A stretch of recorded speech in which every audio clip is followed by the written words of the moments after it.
चलिए स्टूडेंट्स, आज हम करेंगे क्लास 10th मैथ्स का चैप्टर कोऑर्डिनेट ज्योमेट्री का एक बहुत ही इंपॉर्टेंट क्वेश्चन। ठीक है, ये सीबीएसई बोर्ड एग्जामिनेशन 2020 में आया हुआ क्वेश्चन है। ठीक है, तो काफी इंपॉर्टेंट है। ऐसा क्वेश्चन तो आपको 100% आना ही आना चाहिए। अगर आप बोर्ड एग्जामिनेशन में आए हुए जो क्वेश्चंस होते हैं उनकी प्रैक्टिस करोगे तो आपको आइडिया लग जाएगा कि बोर्ड एग्जामिनेशन में कैसे क्वेश्चंस आते हैं। फिर उस टाइप के क्वेश्चंस आपको बोर्ड एग्जामिनेशन में देखने को भी मिलेंगे। ठीक है, तो आप आराम से उनको सॉल्व कर सकते हो। तो चलिए पहले क्वेश्चन को अच्छी तरीके से समझ लेते हैं। क्वेश्चन में हमसे कहा गया है ए एंड बी, इन दोनों पॉइंट्स को मिला करके हमने एक लाइन सेगमेंट बनाना है जिसका मिड पॉइंट है पी। ठीक है, ए का कोऑर्डिनेट्स हमें दिया है 3,4, बी के कोऑर्डिनेट्स हमें दिए हैं k,6, पी के कोऑर्डिनेट्स हमें दिए हैं x, y एंड हमें यह भी कहा गया है कि x plus y minus 10 equals to 0 है। तो हमने k का वैल्यू फाइंड आउट करना है। यहां पर जो ये k है ना, इसका वैल्यू हमने फाइंड आउट करना है। ठीक है, तो चलिए पहले हम डायग्राम बना लेते हैं इसके लिए और फिर क्वेश्चन को समझेंगे। तो हमारे पास में एक पॉइंट है A जिसके कोऑर्डिनेट्स है 3,4। ठीक है, एक और पॉइंट है B जिसके कोऑर्डिनेट्स है k,6। एक और पॉइंट है B।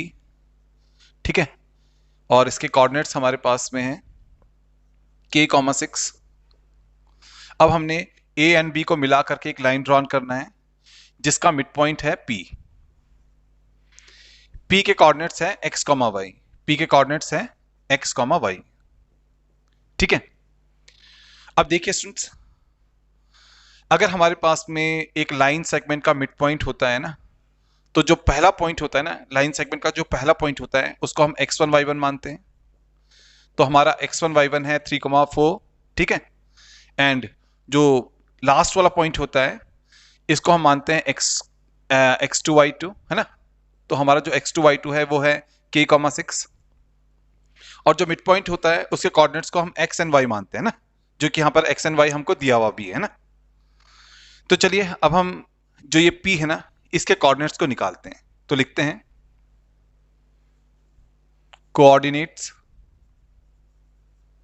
Of p। p क्या है? मिड पॉइंट है, तो लिखते हैं coordinates of mid point p, है ना।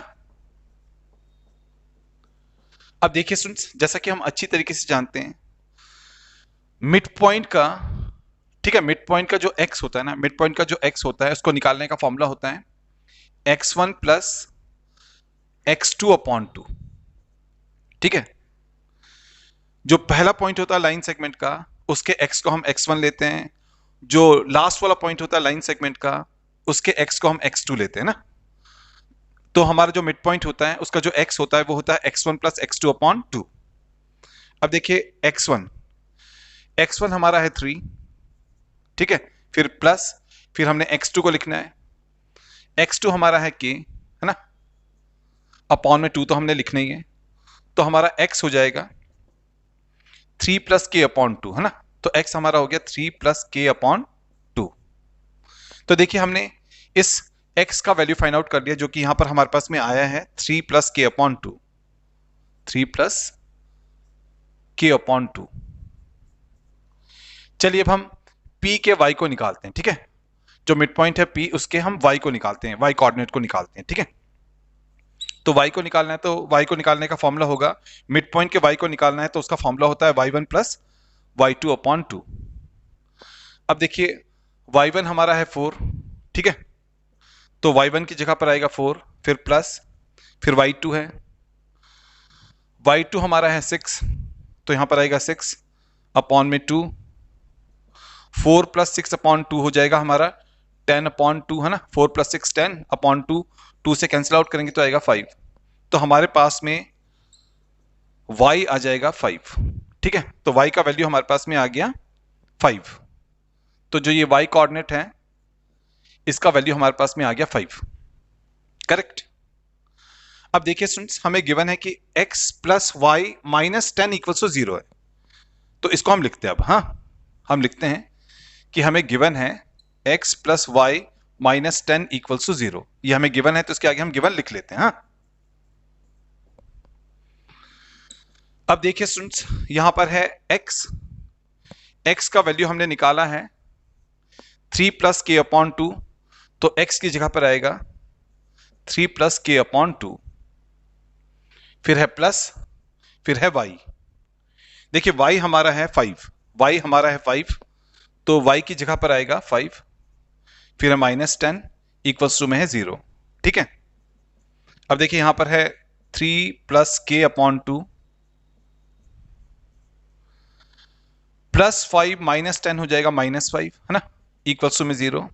अब हम -5 को ना लेफ्ट से राइट में लेकर के जाएंगे, तब हमारा ये इक्वेशन हो जाएगा 3 प्लस के अपॉन 2 इक्वल्स टू 5। करेक्ट, -5 उधर जाएगा तो +5 हो जाएगा।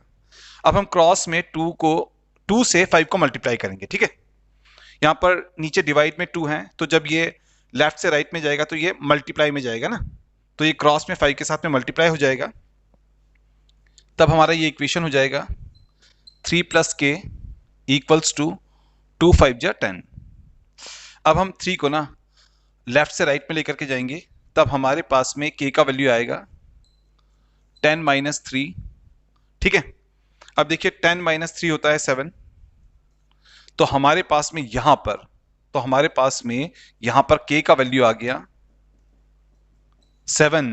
ठीक है, तो देखिए स्टूडेंट्स, क्वेश्चन में हमसे पूछा गया था कि k का वैल्यू कितना होगा, हमने k का वैल्यू फाइंड आउट करना था, तो यहां पर हमने k का वैल्यू निकाल लिया 7, तो ये आ गया हमारे इस क्वेश्चन का फाइनल आंसर। ठीक है, आई होप आपको ये क्वेश्चन बहुत ही अच्छी तरीके से समझ में आ गया होगा। अगर आपको ये क्वेश्चन बहुत ही अच्छी तरीके से समझ में आ गया तो प्लीज आप इस वीडियो को लाइक कीजिए, शेयर कीजिए, हमारे चैनल को सब्सक्राइब कीजिए। हम इसी प्रकार से आपके बुक के जितने भी इंपॉर्टेंट क्वेश्चंस हैं जो कि बोर्ड एग्जामिनेशन में आ सकते हैं, उनके सोल्यूशन जल्दी से जल्दी बना करके आपके पास में भेजेंगे। एंड जितने भी जो प्रीवियस ईयर के क्वेश्चंस हैं जो कि बोर्ड एग्जामिनेशन में आए हैं और जो काफी इंपॉर्टेंट है, उनके भी सोल्यूशन जल्दी से जल्दी बना करके आपके पास में भेजेंगे। तो मिलते हैं नेक्स्ट वीडियो में।